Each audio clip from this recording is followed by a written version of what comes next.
La Blitzkrieg, o guerra relámpago contra Polonia, había constituido un éxito clamoroso para Adolf Hitler. Había sometido a un país entero en menos de 4 semanas y aún ansiaba más. Así pues, ordenó a sus generales que planificasen el ataque a los ingleses y franceses en noviembre de 1939, menos de 2 meses después de la caída de Polonia. Su Estado Mayor estaba consternado. El grueso del ejército alemán todavía estaba en el este y había que desplazarlo hacia el oeste. Y la campaña de Polonia había ocasionado pérdidas importantes. Había que aprender algunas lecciones. Las armas antitanque polacas habían destruido el equivalente a una división de los Panzers ligeramente blindados. Y una cuarta parte de los aviones utilizados había sido derribada. Los Panzers eran demasiado ligeros e inestables y frecuentemente habían sido repasados tanto por sus columnas de suministro como por la infantería que los seguía a pie. A regañadientes y después de violentas discusiones, Hitler aceptó esperar hasta la primavera siguiente.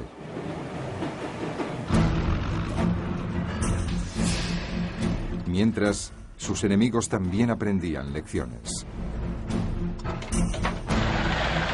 Gran Bretaña había creído que los bombarderos constituirían un arma clave en el conflicto que se avecinaba.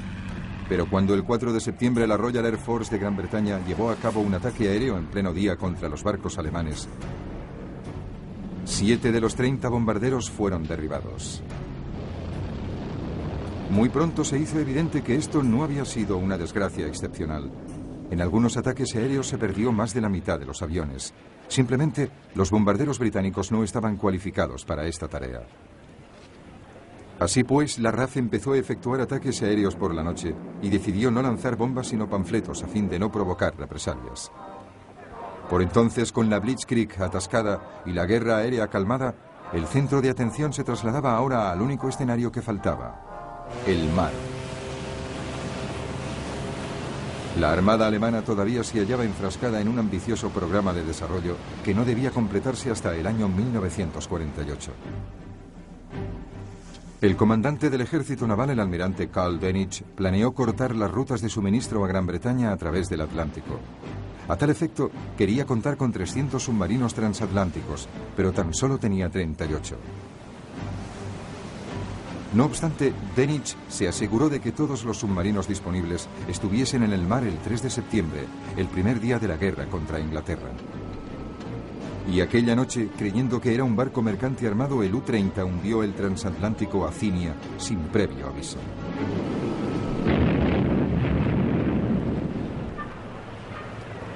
Hubo 112 muertos, incluyendo 26 ciudadanos norteamericanos. La Royal Navy hacía parecer pequeña a su homóloga alemana. Disponía de 12 barcos de guerra, Alemania no tenía ninguno, y tenía 5 portaaviones, Alemania ninguno. Tras el desastre de la Acinia, Gran Bretaña declaró un bloqueo total de los puertos alemanes. También introdujo un sistema de convoyes. Pero a pesar de su tamaño, la Royal Navy tenía pocos barcos escolta. Muchos barcos mercantes tenían que viajar solos y a finales de 1939 más de 100 habían sido hundidos. Rápidamente se hizo evidente que los británicos habían subestimado la amenaza submarina.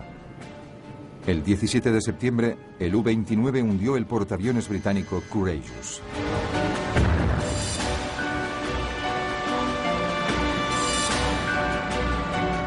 El 14 de octubre, el acorazado británico Royal Oak fue hundido cuando el U-47 se coló a través de las defensas de la principal base naval británica en Scapa Flow, en las Islas Orcadas. Mientras, la pequeña flota de superficie de Alemania también se había desatado contra las rutas marítimas. En el Mar del Norte, los cruceros de combate Scharnhorst y Gneisenau interceptaron un convoy el 22 de noviembre.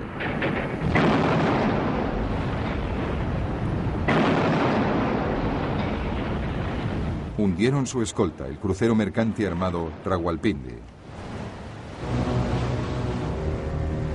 Pero sería el pequeño acorazado Graf Spee el que ocasionaría los mayores problemas. Especialmente diseñado para asaltar barcos mercantes, Sus cañones de 28 milímetros podían arrasar cualquier barco lo bastante rápido para adelantársele, y tenía la velocidad necesaria para escapar de cualquier batalla sin dificultad. El Graf Spee se había escabullido de Alemania antes de que diesen comienzo las hostilidades. Poco tiempo después ya surcaba libremente el Océano Índico y el Atlántico Meridional. Finalmente, 3 cruceros británicos, el Exeter, el Ajax y el Aquiles, lo interceptaron a la altura del Río de la Plata en la costa este de Sudamérica. Los navíos británicos habían dañado tanto el pequeño acorazado que éste tuvo que buscar refugio en el puerto neutral uruguayo de Montevideo. Hicieron creer a los alemanes que había llegado una fuerza aérea británica más poderosa. Cuando se ordenó al Graf Spee que abandonase el puerto, su capitán lo hundió antes de correr el riesgo de ser aniquilado.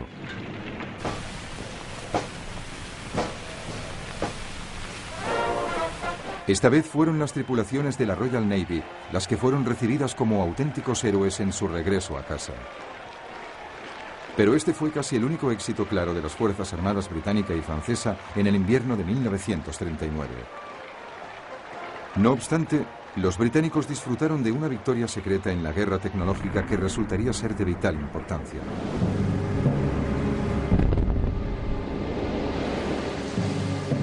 Tan pronto empezó la guerra, Gran Bretaña comenzó a perder muchos barcos debido a las minas alemanas. Lo que resultaba muy misterioso era que los barcos no parecían haber chocado realmente con ellas. Las minas simplemente habían explotado cuando los barcos pasaban cerca de ellas. Y entonces, el 22 de noviembre de 1939, por la noche, un avión alemán fue descubierto mientras lanzaba una mina en el estuario del Támesis, en la bajamar. Desactivada y rescatada del barro, se comprobó que el sello magnético de un navío que pasaba cerca de la mina la habría hecho explotar.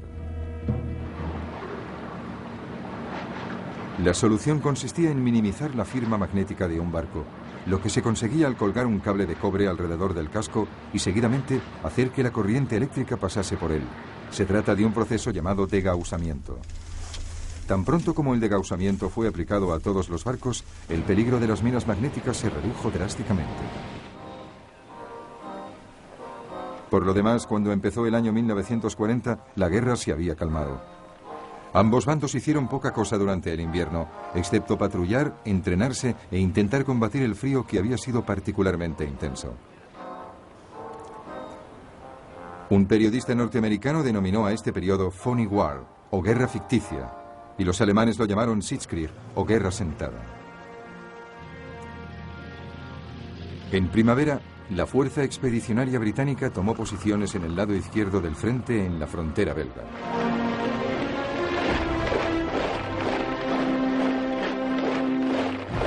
Pero parecía pequeña al lado de su aliado francés. Francia tenía unas 100 divisiones a lo largo de las fronteras belga y alemana o en reserva cerca de allí. Este desequilibrio significaba que el comandante británico, Lord Gord, tenía que estar de acuerdo con las ideas del general francés Maurice Gamelin. Y estas eran totalmente defensivas. Las tropas francesas habían cifrado sus esperanzas en las macizas murallas de la línea Maginot. Se trataba de una serie de fortalezas y fortificaciones que se extendía desde Suiza hasta Bélgica, a lo largo de la frontera franco-alemana. La línea Maginot era considerada completamente infranqueable y debía garantizar que el territorio francés se mantuviese seguro. Pero la realidad era que los aliados no tenían ni idea de cómo vencer realmente a Alemania. Sin embargo, hicieron avanzar sus fuerzas y se prepararon para una repetición de la Primera Guerra Mundial. Bloquearían a Alemania para socavar su fuerza y se atrincheraron a punto para poder responder con éxito al ataque que sabían que tendría lugar. Ninguno de sus comandantes pareció considerar la posibilidad de que los alemanes pudiesen tener ideas totalmente distintas o que los próximos pasos pudiesen darse en un escenario completamente diferente.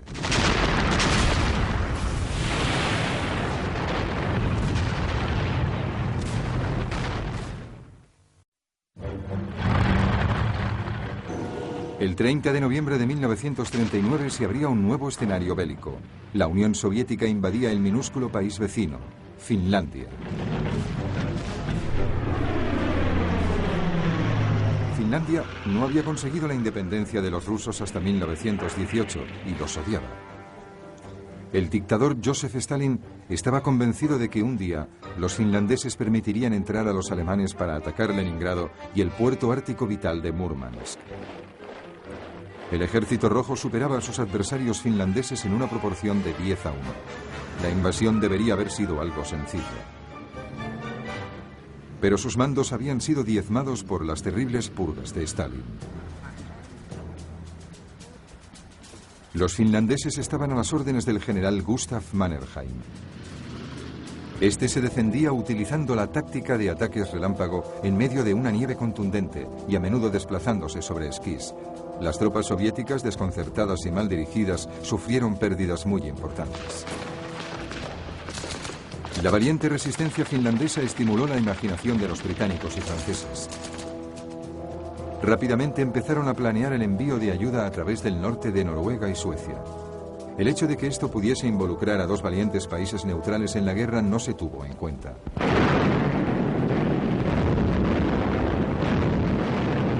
Pero una renovada ofensiva soviética a principios de febrero rompió la línea defensiva finlandesa. A principios de marzo, los finlandeses tuvieron que ceder territorio a Stalin. Para entonces, Hitler también había empezado a interesarse por Escandinavia. La máquina de guerra nazi dependía del suministro sueco de mineral de hierro. Durante los meses de invierno, la única manera de que dicho suministro pudiese llegar a Alemania era a través del puerto noruego de Narvik. Si los aliados desembarcaban en Noruega, este suministro vital podría verse interrumpido. Así que Hitler ordenó planificar la estrategia de invasión de Noruega, ataque que debía pasar por apoderarse también de Dinamarca, que obstruía el paso hacia Noruega. El escenario noruego se complicó cuando el 16 de febrero de 1940 el destructor británico Cossack abordó el barco de abastecimiento alemán Almark en un fiordo noruego para liberar prisioneros. Así las cosas, el 9 de abril las tropas alemanas empezaron a desembarcar en 5 puertos: Oslo, Kristiansand, Bergen, Trondheim y Narvik.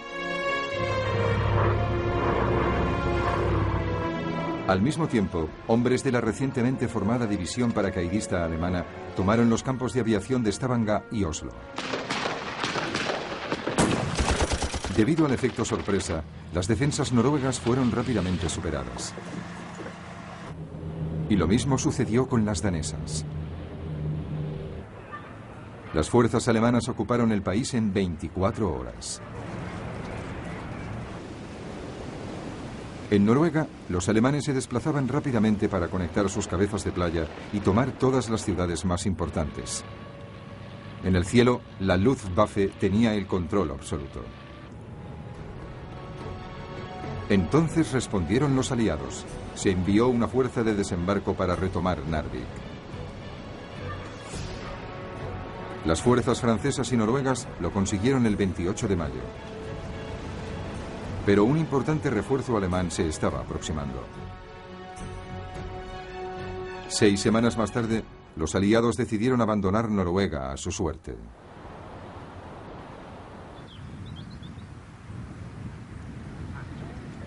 Hitler había permanecido la mayor parte del tiempo entre el invierno y la primavera en su refugio en el campo en Berghof, en el sur de Bavaria.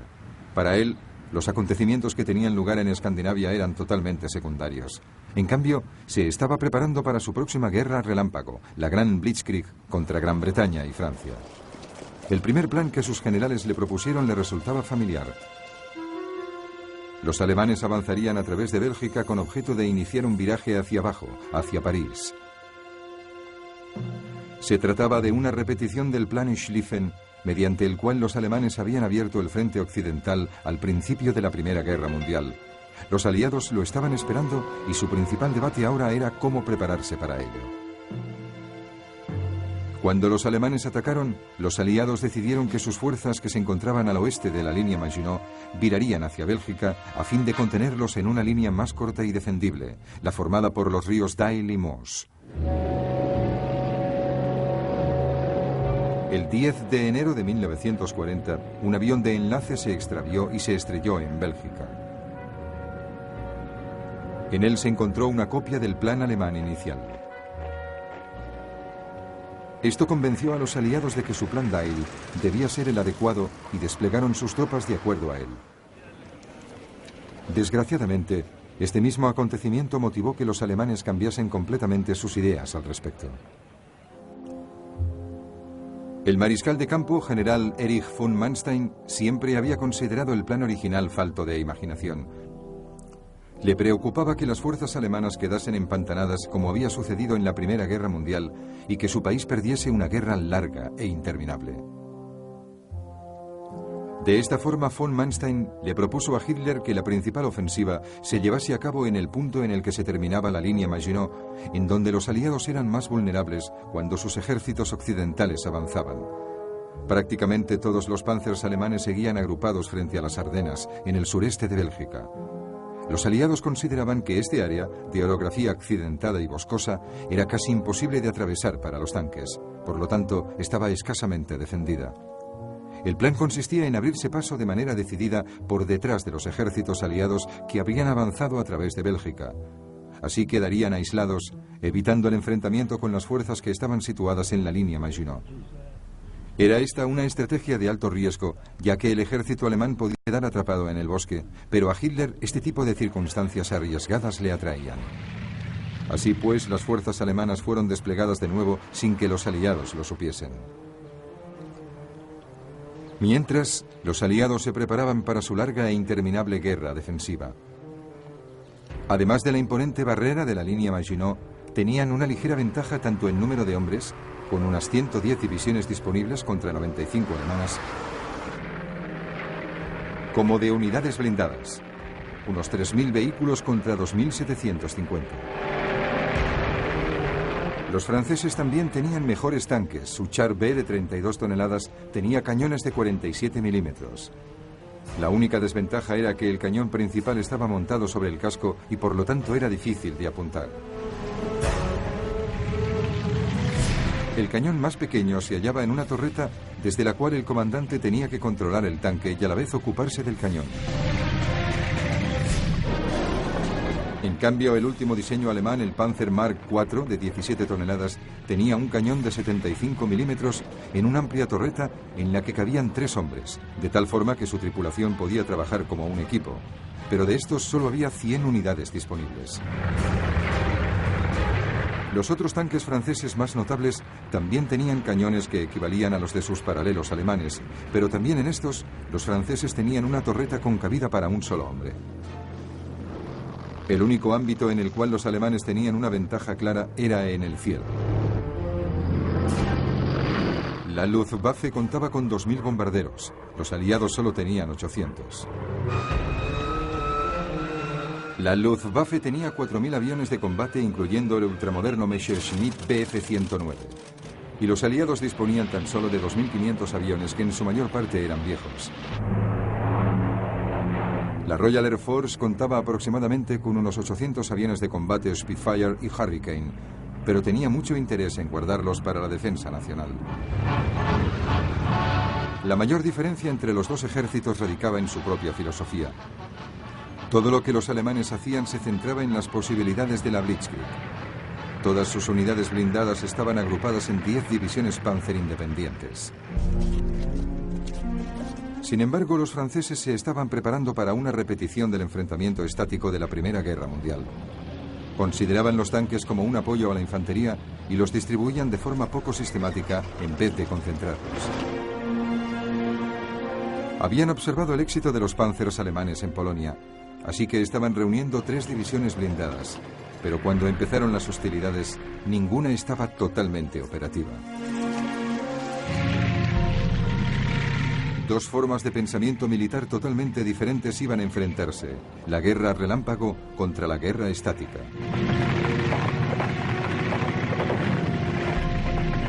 El El verano de 1940 pronto mostraría cuál era la correcta.